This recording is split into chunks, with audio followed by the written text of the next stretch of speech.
സുഗമോ ദേവി സീരിയലിൻ്റെ ഏറ്റവും പുതിയ റിവ്യൂയിലേക്ക് എല്ലാ കൂട്ടുകാർക്കും സ്വാഗതം. അങ്ങനെ പ്രഭാവതി കാണാത്തതിൻ്റെ പേരിൽ KDF പാർട്ടി വലിയ പ്രശ്നങ്ങൾക്ക് തന്നെ തുടക്കം കുറിക്കുന്നുണ്ട്. കാരണം അവരുടെ സ്ഥാനാർത്ഥിയായിരുന്ന പ്രഭാവതിയെ നോമിനേഷൻ കൊടുക്കാൻ പോലും അനുവദിക്കാതെ VDF പാർട്ടിക്കാർ തട്ടിക്കൊണ്ടുപോയതാണെന്നുള്ള രൂപത്തിൽ വാർത്ത പ്രചരിപ്പിക്കുന്നു. സിദ്ധാർത്ഥനെയും ദേവികയും അതിലവർ വെറുതെ വിടുന്നതുമില്ല. മാത്രമല്ല, മുൻപൊരിക്കൽ ത്യാഗരാജൻ്റെ ആൾക്കാർ 2 ഗുണ്ടകളെ അയച്ച് പ്രഭാവതിയെ ആക്രമിച്ചിരുന്നു. അതിൽ സാരമായ പരിക്കേറ്റ പ്രഭാവതി ഹോസ്പിറ്റലിൽ അഡ്മിറ്റ് ആവുകയും ചെയ്തു. പിന്നീട് കേസന്വേഷണത്തിൽ കുറ്റവാളികൾ VDF പാർട്ടിയിലെ പ്രവർത്തകരാണെന്നും മനസ്സിലാക്കി അധികം താമസിക്കാതെയാണ് പ്രഭാവതിയുടെ മേലുണ്ടായ 2ാമത്തെ ആക്രമണവും. ക്ഷേത്ര പരിസരത്തിൽ വെച്ച് തന്നെ മൊബൈൽ ഫോൺ കിട്ടിയ സ്ഥിതിക്ക് എന്തായാലും പ്രഭാവതി എങ്ങും ഒളിച്ചിരിക്കുമല്ലെന്നുള്ള കാര്യം വീട്ടുകാർക്കും നാട്ടുകാർക്കും പാർട്ടി പ്രവർത്തകർക്ക് തന്നെ മനസ്സിലായി. അങ്ങനെ പ്രശ്നം അതിരൂക്ഷമാകുന്ന സന്ദർഭത്തിൽ പോലീസ് കാര്യത്തോടെ അന്വേഷിക്കുന്നു. പ്രഭാവതിക്ക് ആദ്യം ആക്രമണം ഉണ്ടായത് എങ്ങനെയാണ്, അതിൻ്റെ സാഹചര്യം കണ്ടെത്തുമ്പോൾ അവർക്കൊരു കാര്യം മനസ്സിലാകുന്നുണ്ട്. ത്യാഗരാജൻ മുഖേനയാണ് ഈ 2 ഗുണ്ടകൾ പ്രഭാവതിയെ ആക്രമിക്കാനായിട്ട് ചന്ദ്രോത്ത് വീട്ടിലേക്ക് വന്നതെന്നുള്ള സത്യം മനസ്സിലാക്കി അതധികം താമസിക്കാതെ VDF പാർട്ടിയിലും വലിയ പ്രശ്നങ്ങൾ ഉണ്ടാക്കിക്കുന്നു. സിദ്ധു ത്യാഗരാജനെതിരെ ആഞ്ഞടിക്കുന്നു. ഞാൻ അന്നേ പറഞ്ഞ കണ്ണി കണ്ട കുറ്റവാളികളെയൊന്നും പാർട്ടിയിൽ അംഗത്വം കൊടുത്ത് മേൽ പദവിയിൽ കയറ്റിയിരുത്തരുതെന്ന്. ഇപ്പം അത് തെളിയിക്കുന്ന ഒരു വാർത്ത തന്നെയല്ലേ വന്നത്. ത്യാഗരാജൻ്റെ ഷർട്ടിൽ കുത്തിപ്പിടിച്ച് സിദ്ധു ചോദിക്കുന്നു, എൻ്റെ ഭാര്യയ്ക്ക് എന്ത് സംഭവിച്ചു, പ്രഭ എവിടാടാ, തുറന്നു പറ എന്നൊക്കെ പറഞ്ഞ് ചൂടാവുന്ന സമയത്ത് ത്യാഗരാജൻ ആണയിട്ട് പറയുന്നു, ഞാനൊന്നും അറിഞ്ഞില്ല. പ്രഭാവതി മേഡത്തെ ഇത്തവണ തട്ടിക്കൊണ്ടുപോയതിന് പിന്നിൽ ഞാനല്ല ഉത്തരവാദി, എനിക്കൊന്നും അറിയത്തില്ല.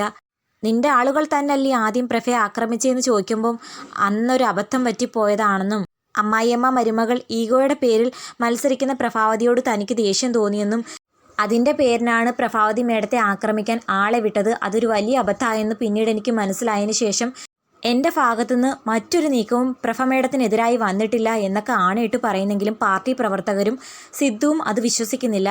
പലതവണ തങ്ങളുടെ കുടുംബത്തെ ദ്രോഹിക്കാൻ നടന്ന ഇവനെ അറിഞ്ഞു വെച്ചിട്ട് നിങ്ങളെല്ലാവരും കൂടി അംഗത്വം കൊടുത്തേല്ലെന്ന് സിദ്ധു പാർട്ടി പ്രവർത്തകരോടും ചൂടായി പറയുന്നു. കാരണം പ്രഭാവതി കാണാതിരിക്കുന്നതിൻ്റെ ദേഷ്യം സിദ്ധുവിനെ അലട്ടുന്നുണ്ട്. അതിൻ്റെ പേരിൽ സിദ്ധുവിന് എല്ലാവരോടും ദേഷ്യം തോന്നുന്നു.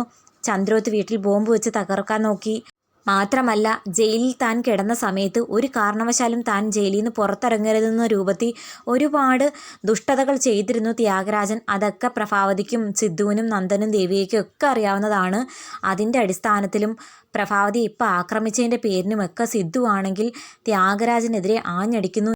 ഒടുവിൽ ത്യാഗരാജൻ കുറ്റം ചെയ്തു എന്ന് തെളിയിക്കപ്പെടുന്ന ആ സാഹചര്യത്തിൽ പാർട്ടിയാണെങ്കിൽ ത്യാഗരാജനെ പുറത്താക്കുന്ന ആ ഒരു നിമിഷമാണ് ഇനി വരാൻ പോകുന്നത്.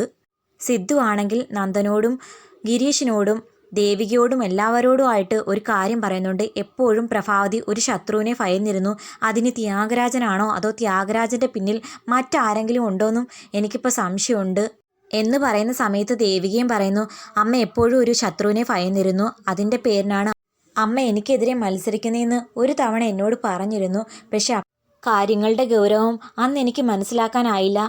അതേസമയം ദേവികയാണെങ്കിൽ അരുന്ധതിയെ കാണാനും പോകുന്നുണ്ട്. അരുന്ധതിയെ കാണുന്ന സമയത്ത് ദേവിക വീട്ടിൽ നടക്കുന്ന പ്രശ്നങ്ങളെല്ലാം പറയുന്നു. അതായത് രജനി ചേച്ചി പോലും എന്നെ സംശയിക്കുന്നു, വിജയിക്കാൻ വേണ്ടി ഞാനും അച്ഛനും എല്ലാവരും കൂടി ചേർന്ന് അമ്മയോട് ക്രൂരത കാട്ടിയെന്നാണ് ചേച്ചി പറയുന്നത്.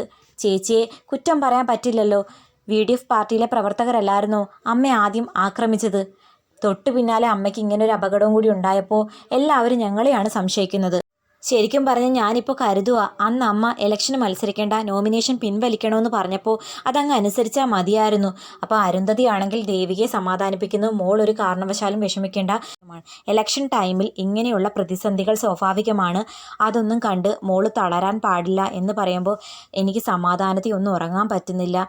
KDF പാർട്ടിയിലെ പ്രസിഡന്റും പ്രതിനിധികളും ഒക്കെ നമ്മളെ കുറ്റപ്പെടുത്തുമ്പോൾ നമുക്കത് മനസ്സിലാക്കാം രാഷ്ട്രീയ പോരാണെന്ന്. പക്ഷെ സ്വന്തം കുടുംബത്തിലുള്ളവർ പോലും ഞങ്ങളെ മനസ്സിലാക്കുന്നില്ല എന്ന സാഹചര്യം സഹിക്കുന്നതിനും അപ്പുറമാണെന്നൊക്കെ പറഞ്ഞ് അവൾ വിഷമിക്കുമ്പോൾ അരുന്ധതി ആണെങ്കിൽ സമാധാനിപ്പിക്കുന്നുണ്ട്.